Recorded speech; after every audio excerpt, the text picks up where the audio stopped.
Hi there, you've reached EFFRS Dubai, Embrace Financial Freedom Recovery Services.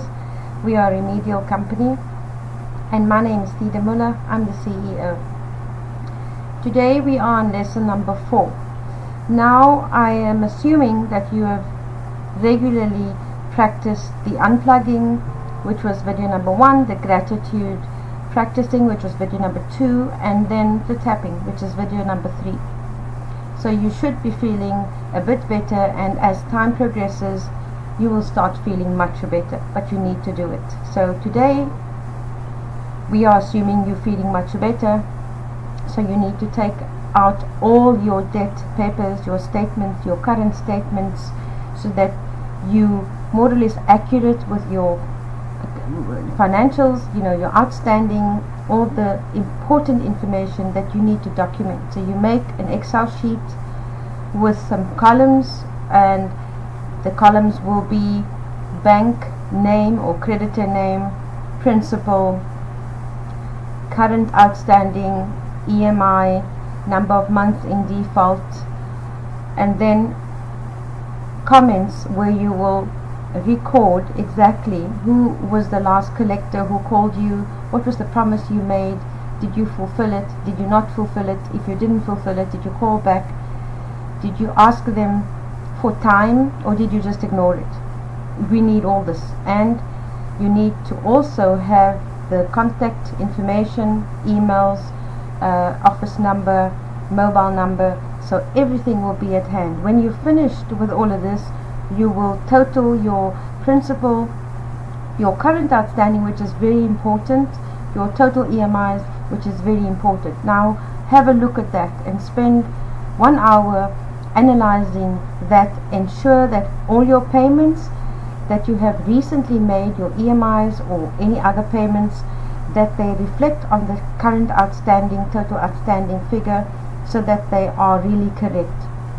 And if you have had legal cases, also include that in your comments, if they were released, if they're not released, and then most importantly, if they were released, ensure that you have copies of the release, because you need to keep this documentation in a separate file and always have it at hand, because it's very important.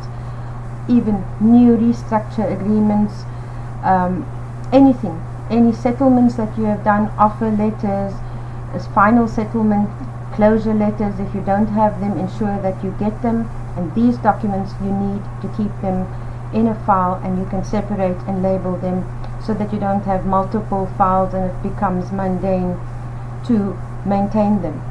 Now I know when you have been facing a debt crisis, you have had no time to maintain this. In fact, you probably never opened your statements, you don't have a clue. Some of you are actually well aware of what your financial status is, but the most people who are in debt, they haven't got an accurate clue.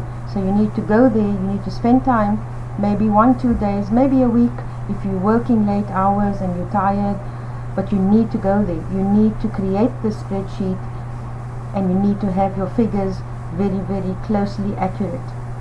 Once you have them, and if you're an employee, of course you know exactly your salary. You look and see, what is my salary, what am I paying out in EMIs every month, and realistically and according to regulation, it should be 50%. If you're over 50%, well, then you're in a problem. If you're over 100%, then you're in a bigger problem. And we find many people, many clients are close to 100% or more. This means you don't have money to sustain yourself, and you're basically living from hand to mouth, and you're recycling card payments. So there will come a day when that cycle doesn't work anymore. You can't recycle your card payments anymore. And this is also very common where people have done restructure, so the credit card has been converted into a loan. So the days of depositing your credit card EMI or your minimum in your credit card, and then after 1 or 2 days removing it and going to deposit in the next credit card to reflect the payment, is over, because once it's restructured, the card is closed, and that's a loan, and you have to pay it, and you can't remove the money. So the restructure is a serious business. So when we as a remedial company undertake a restructure process or a settlement process for a customer, and the card is converted to a loan, which is in your best interest, because a lot of the banks are really good. They either do it interest free or very, very low interest versus your very high credit card interest. So I'm also boggled when I find a debtor is completely ungrateful and still complaining that, oh, they can't afford the new EMI that has been restructured and the bank is still charging them 1%. Hey, you were paying 40%, so you need to show some gratitude, which is why I put you through video number 2, because if you're not grateful for even a bad situation, then nothing good can come out of it. So you need to also have another column for restructures or settlements and detail exactly the amount, the final outstanding that was approved by your bank creditor, and exactly what was the new EMIs, and what is the cycle date, and when was the first payment made, and what is the tenor, because you can't keep all these things in your head. It's not possible. You need to be organized, because when you are organized, you have clarity, and clarity is something you don't have right now. So you need to have clarity, and if you have clarity, you will be focused, and you will be in the moment and exactly know what's happening in your space, what's happening in your situation, and anything that deviates from your plan there that is set in stone, you will know. I don't owe that, or I did pay that EMI, so you shouldn't be calling me because I shouldn't be in collections. And you need to be firm. When you know what's going on in your life, you have more confidence, you feel more positive. But when you don't know, because you yourself kept yourself in the dark, because you didn't open your statements, you didn't create a plan, you didn't create the schedule, there's no way on earth that you can just think it out of your head, and just because somewhere along the line you're going to slip up. So this video number 4 is to get organized, to gain clarity and focus. Also, by doing this, you then it's a reflection to you that you have taken ownership and responsibility for your debt in its entirety. Now, whether this is your second phase of restructure or your first phase, you've already done the first phase and you still can't cope and you're looking for a second restructure, when you want to present that to your creditor, you need to have your facts at hand. You need to be able to present your case very clearly and justify why you need it. It is not pie in the sky. It is not sucking your thumbs.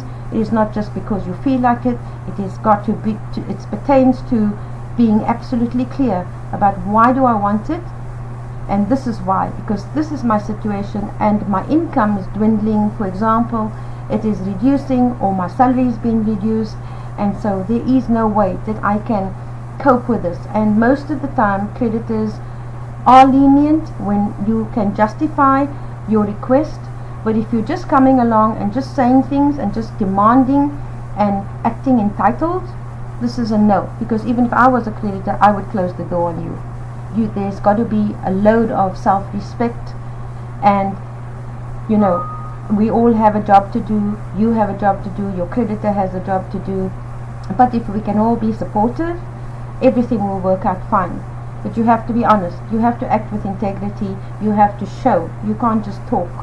And there isn't anything that cannot be resolved. You just have to have the right attitude, and you have to have correctly the approach, and creditor will be able to feel this guy's really sincere, or this lady's really sincere, and they really are in this situation. Let's see what we can do.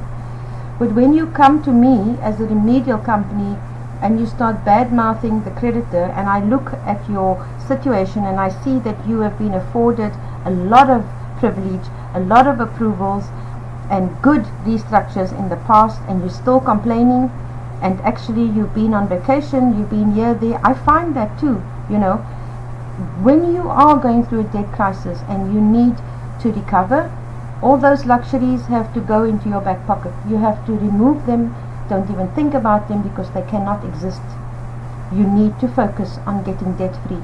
Okay, there are sacrifices to be made. The debt did not accumulate overnight. By the same token, it cannot disappear in a month, because many debtors come here to our company and they upset if after 1 month or maybe 2 months it's not resolved, and maybe they have like 10 million outstanding. It's not possible, people. You have to be realistic. you have to understand that you took the money. You cannot come to a creditor and demand, or come to the remedial company and demand that I want to only pay 40% or I want to only pay 50% of my outstanding. It's not possible. There are no free lunches unless you have a justifiable reason, which could be a terminal disease or something. Then creditors, they are empathetic. There's no such thing as they're not. They are, okay, in these kind of instances. But what I'm saying is, the picture has to be clear to you, and that is going to be your objective in this video. Once you have a clear picture, I will then go on to video number 5 and tell you what your next step of action is. Okay? If you have any questions, email me at theda@effrs.com and I will answer you. Thank you so much.